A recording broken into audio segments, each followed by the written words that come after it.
kabar, sahabat Komuba?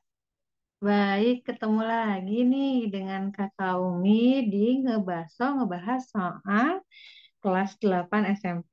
Hari ini kita akan ngebahas soal mengenai IPS kelas 8 SMP ya.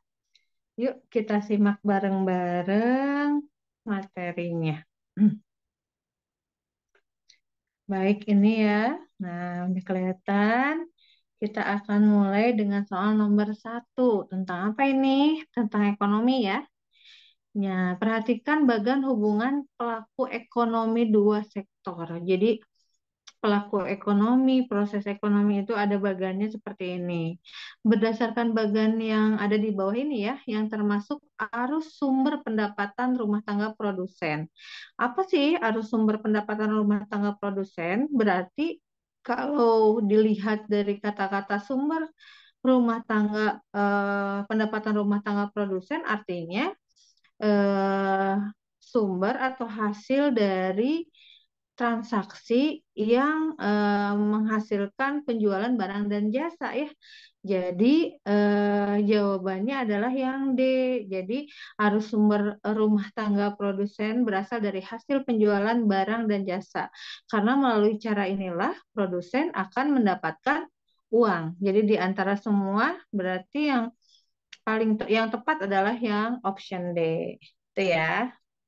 Baik, next nomor 2. Perdagangan antar daerah akan terjadi jika ada produk yang diperdagangkan. Hal yang menjadi tujuan perdagangan antar daerah adalah, nah, perdagangan antar daerah tujuannya agar suatu daerah memperoleh keuntungan tentunya ya, baik daerah yang menjual maupun daerah yang membeli. Jadi tujuannya setiap penjualan ya harus ada keuntungan. Jadi nomor 2 option yang tepat adalah yang D ya, memperoleh keuntungan dan memperluas jangkauan pasar. Oke. Next nomor 3. Strategi yang dilakukan pemerintah dalam upaya mengembangkan agrikultur di Indonesia dengan cara meningkatkan sistem budidaya di sektor pertanian yang ramah dan terintegrasi dengan kearifan lokal di setiap daerah adalah apa sih strateginya? Nah, strateginya yang tepat adalah nomor B ya, yaitu eco farming.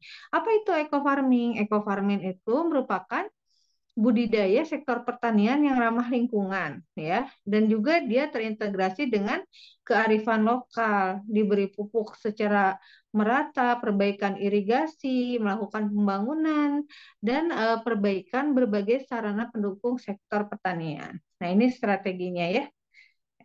Oke, nomor 3 berarti jawabannya B. Baik, lanjut ke nomor 4. Pada tahun 1870 keluar Undang-Undang Agraris Wet yang mengatur tentang prinsip politik tanah di negeri jajahan yang menegaskan bahwa pihak swasta dapat menyewa tanah, baik tanah pemerintah maupun tanah penduduk. Pada tahun yang sama juga keluar Undang-Undang Gula Suikerwet yang isinya apa? Nah, di sini sejarah ya. Jadi Suikerwet itu adalah sebuah aturan yang dibuat oleh pemerintah kolonial Belanda terkait budidaya tebu. Jadi di dalam undang-undang gula yang diatur bahwa pemerintah tersebut, pemerintah menghapus kewajiban tanaman tebu untuk diekspor ke luar negeri. Sedangkan yang boleh diekspor itu apabila tebu sudah melalui proses penggilingan dan merubah menjadi gula gitu ya. Jadi jawabannya adalah B, larangan mengangkat tebu keluar dari Indonesia. Baik, itu nomor 4.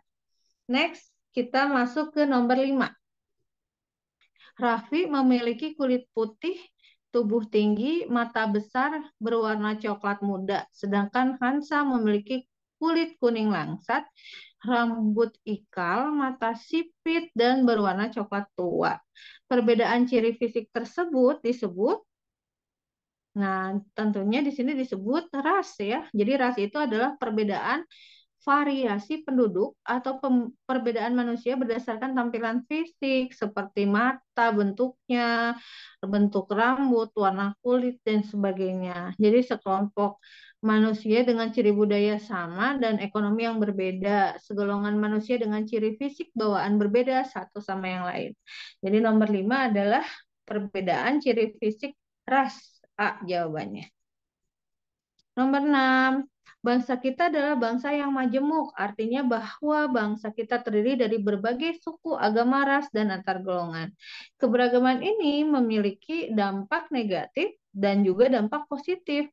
Di bawah ini merupakan salah satu dampak positif dari keberagaman bangsa Indonesia, yaitu, dampak positifnya yaitu B ya, memberikan manfaat bagi perkembangan dan kemajuan bangsa Indonesia.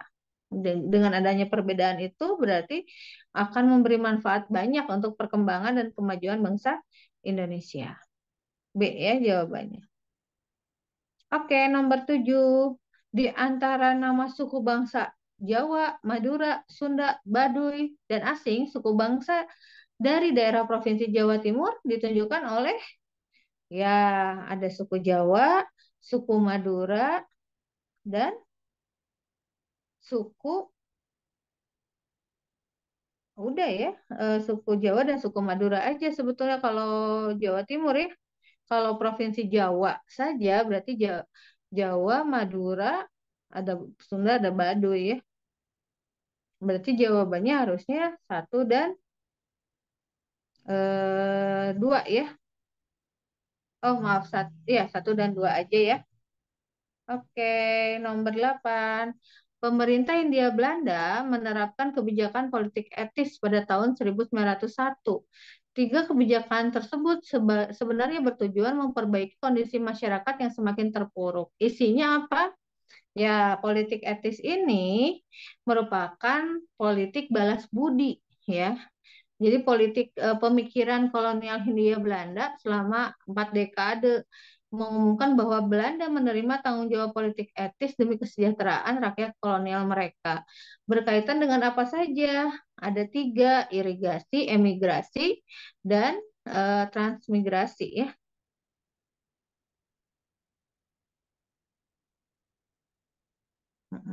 Emigrasi itu mengajak penduduk untuk bertransmigrasi. Jadi jawabannya B ya. Baik, nomor 9. Perhatikan konsep di bawah ini. Nah, ini adalah di antara konsep ini ada ciri-ciri perang Jagaraga di Bali. Jadi perang Jagaraga itu adalah perang yang terjadi antara rakyat Bali dengan Belanda pada tahun 1844. Latar belakangnya perampasan kapal-kapal yang rusak atau karam di pantai Sangsit dan pantai Perancah di wilayah Jembrana.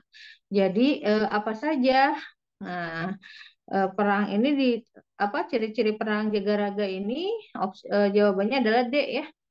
Jadi ada hak Tawan Karang, Kerajaan Buleleng, kemudian Puputan Jagaraga, dan Patih I Gusti Ketut Jelantik.